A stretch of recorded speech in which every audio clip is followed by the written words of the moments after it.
भाई Jinping tension में, क्योंकि उनको उनके ट्रम्प से अच्छे रिश्ते नहीं और न भारत से। जिनपिंग को पता है कि अब ये जोड़ी मिलकर उसे पानी पिलाएगी।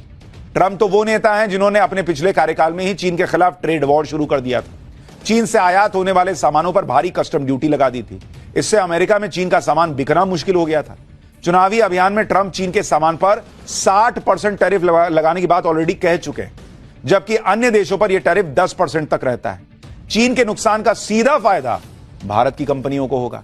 दूसरी बात, ट्रम्प सत्ता में आए तो वो टेक कंपनियों और सप्लाई चेन से जुड़ी कंपनियों को चीन से दूर कर सकते हैं।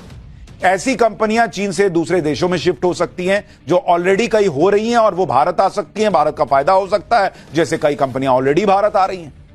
यानी ट्रंप का आना भारत के लिए अच्छी खबर है। अर्थव्यवस्था के मोर्चे पर चीन पहले ही जूझ रहा है। ट्रंप के आने से उसकी मुसीबत और बढ़ सकती है। पूरी दुनिया में इस वक्त भारत और चीन की बात हो रही है। लोग कह रहे हैं कि क्या ही गजब हो रहा है, चीन और भारत की इतनी जबरदस्त दोस्ती कैसे होने लगी, लोग पूछ रहे हैं। चीन तो भारत की दोस्ती के लिए ऐसा बिछा जा रहा है, दोस्ती को लेकर ऐसे ऐसे बयान दे रहा है चीन, जिन्हें सुनकर ही ट्रंप का बीपी हाई हो रहा होगा। भारत और चीन की दोस्ती की सबसे बड़ी खबर तो आज आई है। खबर यह है कि भारत और चीन के बीच बॉर्डर पर व्यापार शुरू हो सकता है। एलएसी पर टेंशन के बाद यह व्यापार ठप हो गया था।